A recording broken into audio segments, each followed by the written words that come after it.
আসসালামু আলাইকুম। আশা করি সবাই ভালো আছেন। অনেকে কমেন্টস করে যে আমরা এদেশে না থেকে অর্থাৎ ইউকেতে না থেকে দেশে কেন চলে যাই না। আবার অনেকে কমেন্টস করে এই খ্রিস্টান দেশে না থেকে মুসলমান দেশে কাজ করাটা অনেক ভালো। আবার অনেকে কমেন্টস করে যে আমরা তো ইসলামের দৃষ্টি যদি দেখি তো খ্রিস্টান দেশে অনেক ফতোয়া আছে, বড় বড় হুজুরে পর্যন্ত ফতোয়া দিচ্ছেন। আহমদুল্লাহ সাহেবের ফতোয়া আছে। তারপর অনেক যদি আপনি ভালো করে ইসলামী বিষয়ের কাছে যান তাহলে আপনি ওখানে খুঁজতে পাবেন যে আপনার ভালো জীবনের উদ্দেশ্যে, জীবনটাকে ভালো করার উদ্দেশ্যে যে কোনো খ্রিস্টান দেশে স্থায়ীভাবে বসবাস করা ইসলামের দৃষ্টিতে জায়েজ নয়। যদি জায়েজ না হয়ে থাকে তাহলে শুধু আমি না, আমি তো কোনো মৌলানা নয়, কারিও নয়, আলিমও নয়, কিছু নয়, আমি তো কিছু জানিও না, আমি নিজেকে কিছু মনেও করি না। যারা জানেন, আলিম পড়ালেখা করেছেন, যারা বড় বড় মুহাদ্দিস, মুফাসসির, মুফতি, এরা শুধু একজন দুজন নয়, কয়েক হাজার নয়, কয়েক হাজার হাজার মানুষ আছে যারা খ্রিস্টান দেশে লাইক আমেরিকা, কানাডা, অস্ট্রেলিয়া এবং ইউকেতে বসবাস করে।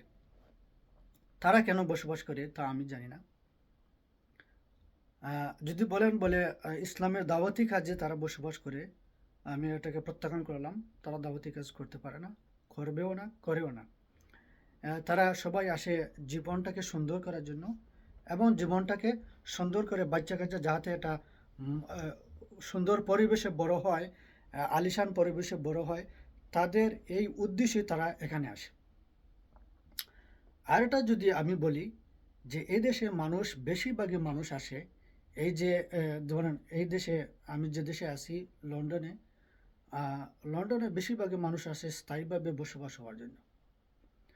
কারণ সবার একটা স্বাদ থাকে যে আমি একদিন কেউরো 5 বছর, কেউরো 10 বছর, কেউরো 20 বছর পরে এই আশাটা পূরণ হয় যে আমি কখন লন্ডন যাব, লন্ডনে গিয়ে আস্তে আস্তে আরও এখানে 5 বছর, কারো 10 বছর, কারো 15 বছর, কারো 20 বছর, কারো 30 বছর পর্যন্ত সময় লাগে স্থায়ীভাবে বসবাস হওয়ার জন্য। স্থায়ীভাবে হওয়ার জন্য সময় একটা নাগরিকত্ব পায়, পাসপোর্ট পায়, তখন তাদের জীবন শুরু হয়, তাদের বাচ্চা কাচ্চা বড় হয়ে যায়, তখন তাদেরকে একটা সুন্দর অবকাঠামোর মধ্যে বাংলাদেশের বিশৃঙ্খলা থেকে শৃঙ্খলায় ফিরিয়ে আনার জন্য এই পশ্চিমা দেশে মানুষ বসবাস করে।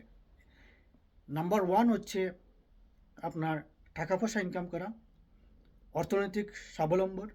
নাম্বার দুই হচ্ছে ফ্যামিলিকে সুন্দর করে রাখা, অর্থাৎ ভবিষ্যতে যে ফ্যামিলি বাচ্চা কাচ্চা আসবে তাদের যাতে ভবিষ্যৎটা সুন্দর হয়।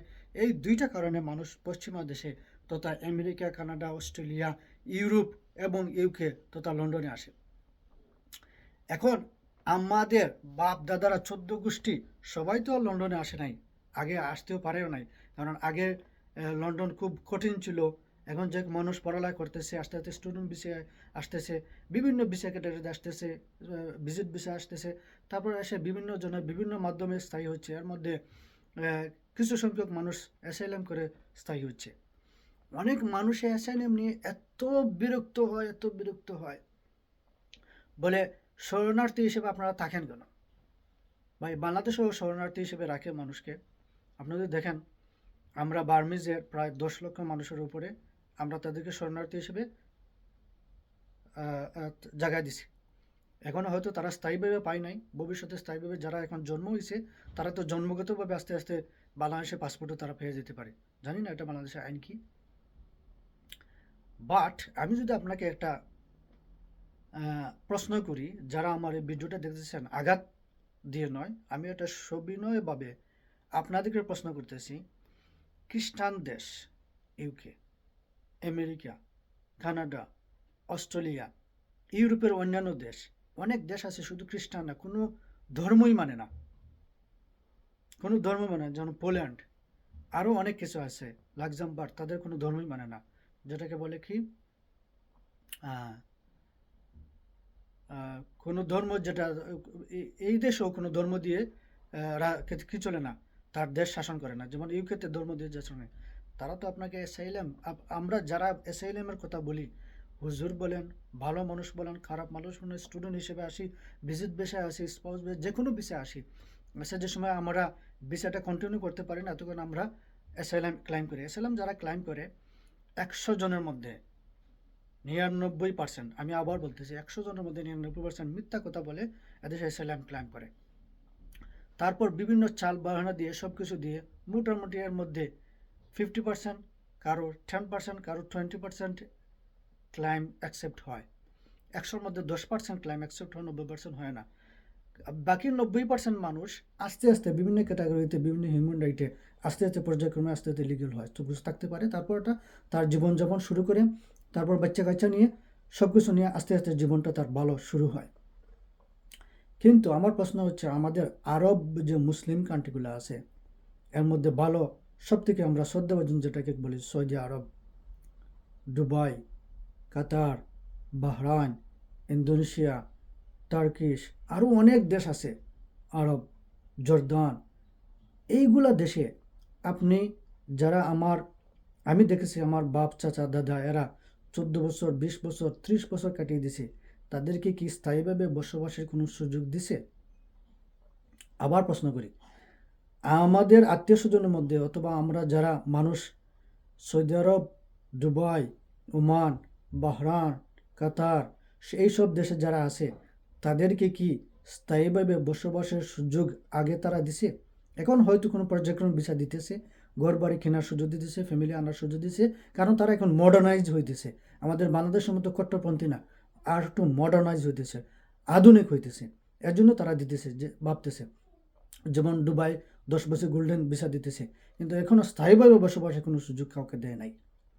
কিন্তু এই খ্রিস্টান দেশগুলোতে আপনাকে স্থায়ীভাবে বসবাস সুযোগ দিছে।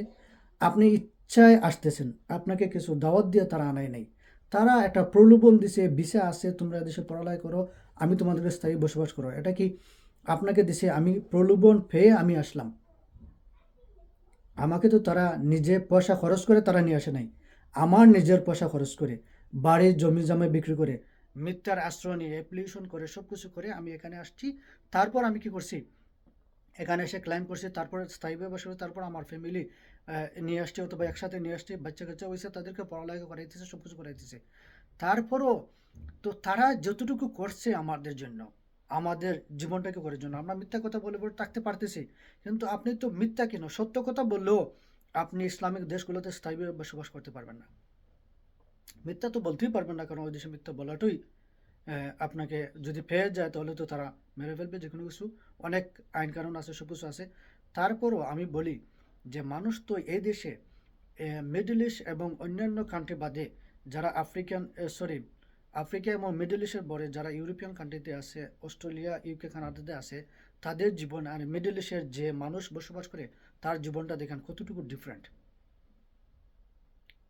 যেমন আমার কথাই বলি যে আমি 2 টাকা রুজি করি, 1 টাকা রুজি করি, মোটামুটি পরিবার নিয়ে শান্তিতে আছি, কোনো মার দরবার নাই, কোনো বিশৃঙ্খলা নাই, রাজনীতি কোনো বিষয় নাই, ঘর বাড়ি জ্বালাও এগুলো নাই, কিছু নাই। এই যে এদেশে ইমিগ্রেন্ট নিয়ে সবসময় পলিটিক্স হয়, এটা স্বাভাবিক। এদেশে রাজনীতিও হয় বাইরের যারা মানুষ তাদেরকে নিয়ে, কারণ তারা ছোট্ট একটা দেশ, তাদের দেশে কিছু হয় না। আমাদের দেশে ফসল কত কিছু হয়, সবজি টবজি হয়, ধান হয়, সব কিছু হয়, অনেক উৎপাদন আছে, কিন্তু তাদের দেশের উৎপাদন বলতে কিছু নাই, শুধু একটা আলু আছে উৎপাদনে, আলু ছাড়া তাদের আর কিছু নাই। আর যেগুলো আছে এগুলো সব তারা বাইরে থেকে কিনে এনে তারপরে খায়। তারপরেও তাদের এই ইকোনমিক্সটা এত স্ট্রং কেন? কারণ তারা পলিসিটা ভালো, আমাদের মতো তারা কট্টরপন্থী নয়। যেটা আমি ঘুরে ফিরে বলতেছিলাম, যারা বিভিন্ন কমেন্টস করেন ভাই, ওখানে মানুষ তো বসবাস করে, সব কিছু করে, আপনি যাই বলেন না কেন, বাংলাদেশে এখন 100 ভাগের মধ্যে 90 ভাগ মানুষ, আবার বলতেছি 100 ভাগের 90 ভাগ মানুষ এখনও যদি লন্ডন, আমেরিকা, কানাডা, অস্ট্রেলিয়া আরও সুযোগ করে দেয়, আরও একটু সহজ সুযোগ করে দেয়, মানুষ হুমড়ি খেয়ে পড়ে ফেলে যাতে বাংলাদেশ ছেড়ে বাইরে চলে যেতে। কারণ বাইরে দেশে চলে গেলে তার একটা জীবন, তার পরিবারের একটা জীবন, তার ছেলে সন্তান ভবিষ্যতের একটা জীবন সুন্দর হয়। বাংলাদেশে থাকলে এরকম সুন্দর হয় না, কারণ হচ্ছে বাংলাদেশের পরিবেশটা নাই, আমরা পরিবেশটা সৃষ্টি করতে পারি না। তাই সবাই মিলে আসুন, যতটুকু পারি, এদেশে যতই কঠিন হোক, অন্যান্য দেশে যতই কঠিন হোক, আমরা একজন একজনকে 5 জন যদি একজন মানুষ, একটা গ্রামের যদি 5 জন মানুষ শিক্ষিত হয়, এই শিক্ষিত মানুষটাকে হয়তো ওখানে কাজে লাগাই, ওখানে যদি কাজে না লাগাতে পারি বাইরের দেশে পাঠিয়ে দিই, কারণ ওই শিক্ষিত মানুষ 5 জন মানুষে তার 5 জন ফ্যামিলিকে চালাইতে পারবে। আশা করি আমার এই ভিডিওর মাধ্যমে কেউ দুঃখ প্রকাশ করবেন না। আর যদি কেউ কমেন্টস করেন বলে আপনি ইংলিশ থেকে সে থাকেন কেন, সব কিছু থাকেন, ইসলামী দেশ থাকেন না কেন, এটা হচ্ছে আপনার ব্যক্তিগত ব্যাপার। কারণ সব কিছু আপনি একসাথে চালাইতে পারবেন না। আপনি আপনার জীবন, কর্ম, ধর্ম সব কিছু নিজের ইচ্ছা স্বাধীন যদি করতে চান, তাহলে এটা হচ্ছে আপনার নিজের ইচ্ছা, করতেও পারবেন, নাও করতে পারবেন। কারণ আপনি যদি পুরো ধর্ম মানেন, আপনি কর্ম করতে পারবেন না 100%। যদি আপনি পুরো, আবার বলতেছি, কোনো যদি আপনি যে কোনো ধর্ম মানেন, হিন্দু, মুসলমান, ইসলাম, খ্রিস্টান, সব কিছু যে কোনো ধর্ম, মানুষ যদি শুধু ধর্মটাকে ভালো করে পড়ে জানে, তাহলে সে কর্ম করতে পারবে না।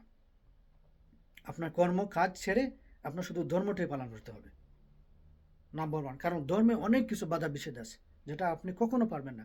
যতটুকু পারি অতটুকু করবো, এটা হচ্ছে ধর্মের ব্যাপার না, ধর্মের কোনো কাজ না। কোনো ধর্মে লেখা নেই আপনি যতটুকু পারেন ততটুকু করেন। ধর্মে লেখা আছে তুমি করতেই হবে, না করলে তোমার জন্য শাস্তি আছে। যেমন আমাদের ইসলাম ধর্মে আছে করতে হবে, না করলে জাহান্নাম আছে। অতএব আমি যতটুকু পারি আমি করতেছি, সেটা নিয়ে আপনার নাক গলানোর কোনো প্রশ্ন আসে না। যাই, উপরি যেটা হচ্ছে, আমরা যারা বাইরে থাকি, আমরা আশা করি আরও যারা আমাদের ভাই, পাড়ার প্রতিবেশী মানুষ আছে, তারা সবাই চেষ্টা করুক এবং বিদেশের মাটিতে চলে আসুক।